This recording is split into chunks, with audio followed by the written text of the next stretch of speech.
One of the little things I love in The Lord of the Rings is what I like to think of as the final act of the Scouring of the Shire. The main action of that event, of course, takes place within the chapter by that name, and encompasses the four hobbits, Frodo, Sam, Merry, and Pippin, returning to rouse the hobbits from their lethargy and fight back against the ruffians, those half-orc men who have taken over the Shire, as well as the few bad hobbits who have gone over to that other side. There are skirmishes, then the Battle of Bywater, and then finally the death of Saruman, or Sharky as he's known among the ruffians, just outside of Bag End. But the liberation from the oppressive regime that Saruman has imposed upon the Shire really doesn't happen, in my opinion, until all of the prisoners are released from bondage, that being the Lockholes of Mitchell Delving. A couple of these are named: Will Whitfoot, the mayor, and Fredegar Bolger, Fatty no longer. And, as the text tells us, then there was Lobelia. Poor thing. She looked very old and thin when they rescued her from a dark and narrow cell. She insisted on hobbling out on her own feet, and she had such a welcome, and there was such clapping and cheering when she appeared, leaning on Frodo's arm, but still clutching her umbrella, that she was quite touched, and drove away in tears. And I love this moment, because it is not simply the satisfaction of just another hobbit released from a long imprisonment, or that it is just an old woman experiencing something that should not be happening at her time of life. No, I love it because this is Lobelia, specifically Lobelia Sackville-Baggins. And apart from the description of how she got into the Lockholes in the first place, which we're given in the text shortly before this, and which I'll get to in a moment, this is the first time we've heard of Lobelia in just about 1,200 pages. First-time readers can perhaps be forgiven for not remembering who this old lady is, but repeat readers like myself know it all too well. It starts way back in The Hobbit, when Bilbo at last returns after a year on the quest of Erebor with Thorin and company. He comes back to the Shire just in time to find his beautiful hobbit hole at Bag End being auctioned off, since his being away so long has left the hobbits to conclude he's presumed dead. We learn Bilbo's cousins, the Sackville-Bagginses, were, in fact, busy measuring his rooms to see if their own furniture would fit. Bilbo's return puts a stop to all of that, but he must go to great lengths to get his possessions back.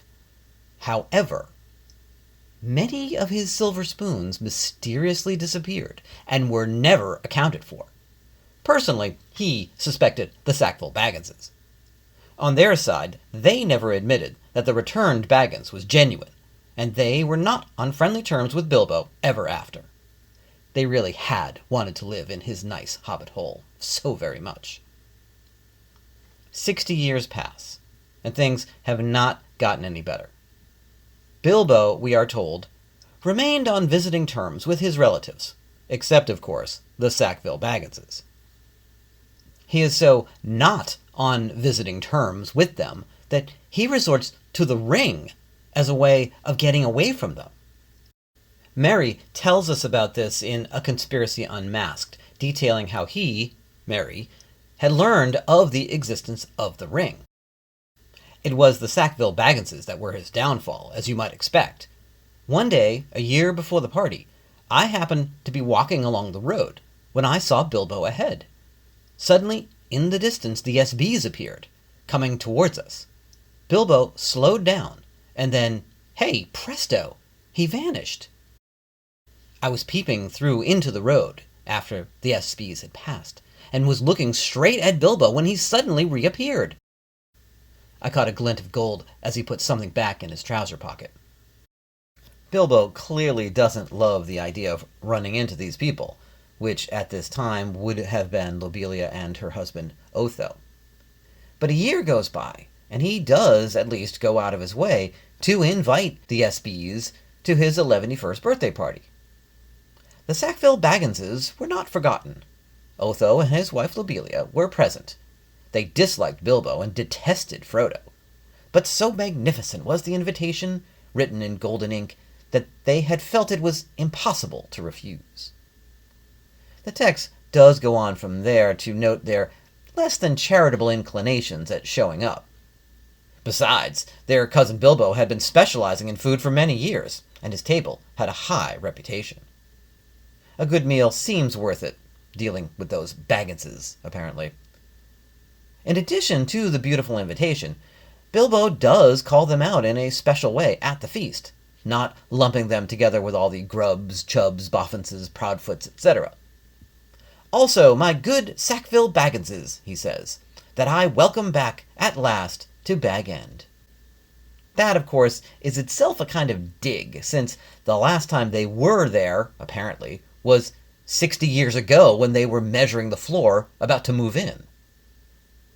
And, of course, unfortunately, Bilbo does include the SBs in his comment about the hobbits invited to this special dinner of 144, or one gross. No cheers. This was ridiculous.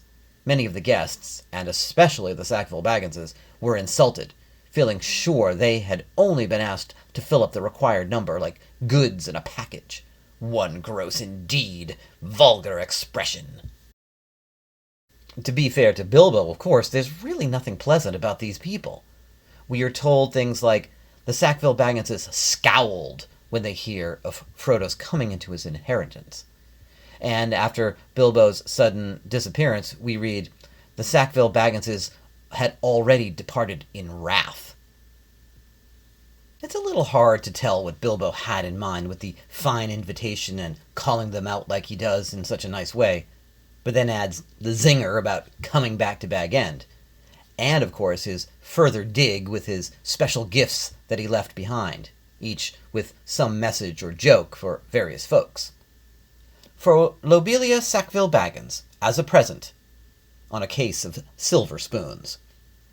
It's a reference, obviously, to the ones she had surely taken those 60 years ago.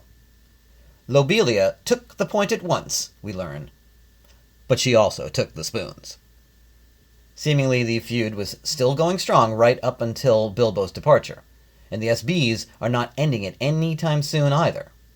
The full description of her and Otho's visit to Bag End the day after the party spells out their unpleasant demeanor quite clearly. In the middle of the commotion, the Sackville-Bagginses arrived. Frodo had retired for a while and left his friend Merry Brandybuck to keep an eye on things.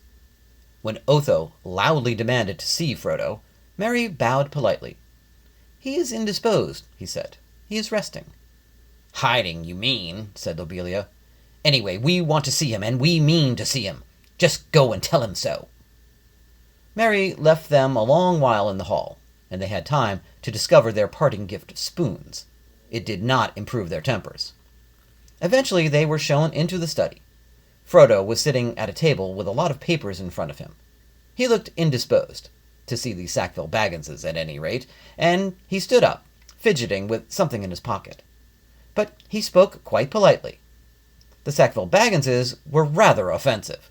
They began by offering him bad bargain prices, as between friends, for various valuable and unlabeled things. When Frodo replied that only the things specially directed by Bilbo were being given away, they said the whole affair was very fishy. "Only one thing is clear to me," said Otho, "and that is that you are doing exceedingly well out of it." Otho insists on seeing the will, and when it is shown to be right and proper, he says to Lobelia, "Foiled again, and after waiting 60 years. Spoons! Fiddlesticks!"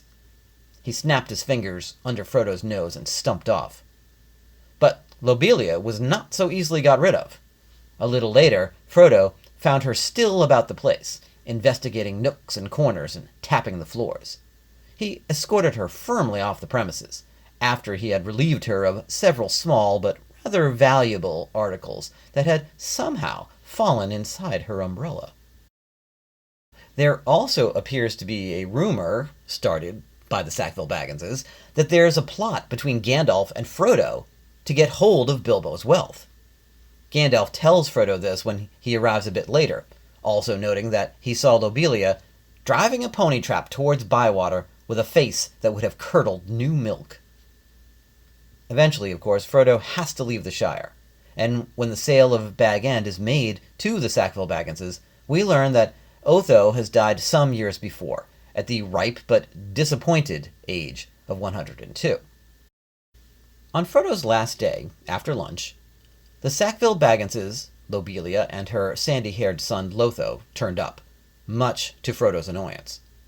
"Ours at last," said Lobelia as she stepped inside. It was not polite, nor strictly true, for the sale of Bag End did not take effect until midnight. But Lobelia can perhaps be forgiven. She had been obliged to wait about 77 years longer for Bag End than she once hoped. And she was 100 years old. Anyway, she had come to see that nothing she had paid for had been carried off, and she wanted the keys. It took a long while to satisfy her, as she had brought a complete inventory with her, and went right through it. In the end, she departed with Lotho and the spare key, and the promise that the other key would be left at the Gamgees in Bagshot Row. She snorted and showed plainly that she thought the Gamgees capable of plundering the whole during the night. Wisely, and in perfect keeping with the situation, Frodo did not offer her any tea, and they left the washing up for Lobelia. Let's face it, this is not a nice woman. Of her arrest and imprisonment, Farmer Cotton later says, "They've took others, we miss more," and that her son was fond of her, if no one else was. And then at her release, the text tells us she had never in her life been popular. So how in the world does this woman, who has spent the last 100 years of her existence being a prime harridan, get such a welcome when she's released? After all, not only has she been horrible, and her late husband Otho been horrible too, but her son Lotho is probably as bad as the two of them put together. The apple certainly didn't fall far from the tree there, because Lotho is the beginning of all the problems that have been going on in the Shire since Frodo and the others have left. "It all began with Pimple, as we call him," said Farmer Cotton, "and it began as soon as you'd gone off, Mr. Frodo. He'd funny ideas, had Pimple. Seems he wanted to own everything himself, and then order other folk about. It soon came out that he already did own a sight more than was good for him, and he was always grabbing more. Mills and malt houses and inns and farms and leaf plantations. Of course, he started with a lot of property in the South Farthing, which he had from his dad, and it seems he'd been selling a lot of the best leaf and sending it away quietly for a year or two.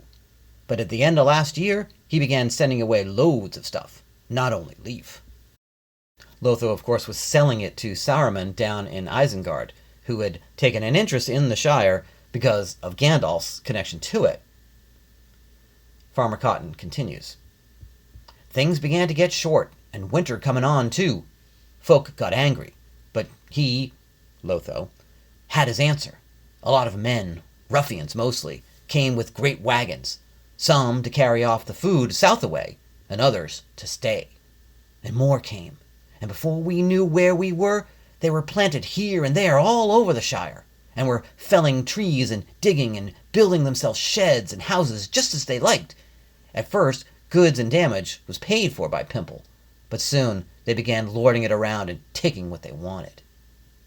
Lotho became known as the Chief, but his control over the situation was tenuous at best, since he could not stop the arrest of his own mother. Of her arrest we learn, "She comes down the lane with her old umbrella. Some of the ruffians were going up with a big cart. 'Where be you a-going?' says she. 'To Bag End,' says they. 'What for?' says she. 'To put up some sheds for Sharky,' says they. 'Who said you could?' says she. 'Sharky,' says they. 'So get out of the road, old haggling.'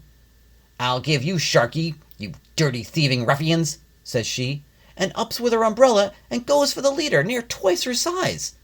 So they took her, dragged her off to the Lockholes, at her age, too."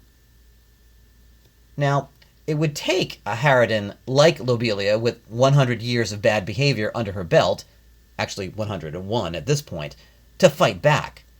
There clearly haven't been too many hobbits who would take the ruffians on like that. There's no denying she showed more spirit than most, Farmer Cotton says. Upon his return, Merry notes of the hobbits, "They hate all this, you can see. But Shire folk have been so comfortable so long they don't know what to do. They just want a match, though, and they'll go up and fire." Lobelia could have been that match, if only she had been a nicer person her whole life. Again, as Farmer Cotton says, they've took others, we miss more. Lotho either cannot or will not do anything about it. Seemingly, it would be cannot by this point. The ruffians have taken over completely. It's been bad all year, but the last couple of months have been even worse. Since Sharky came, we are told, it's been plain ruination. Sharky, Saruman, had been seen making his way north as the hobbits headed to Rivendell with Gandalf and Elrond. That was the end of August. They don't get back to the Shire until the beginning of November. In that time, all the ruffians do what he says, and what he says is mostly hack, burn, and ruin. And now it's come to killing. There's no longer even any bad sense in it. They cut down trees and let 'em lie. They burn houses and build no more. Saruman is exacting his revenge, delighting in doing much that the hobbits will find hard to mend or undo in their lives. Like Bilbo returning to Bag End in The Hobbit just when he did, these hobbits have come back to the Shire just in time. They take on the enemy, and the battle is won, and the ruffians and Saruman are defeated, and the prisoners are released. And again, Lobelia's release goes this way. She insisted on hobbling out on her own feet, and she had such a welcome, and there was such clapping and cheering when she appeared, leaning on Frodo's arm, but still clutching her umbrella, that she was quite touched and drove away in tears. She had more tears to shed later, of course, of a different kind. She was crushed by the news of Lotho's murder, by Grima Wormtongue, and she would not return to Bag End. She gave it back to Frodo, and went to her own people, the Bracegirdles of Hardbottle.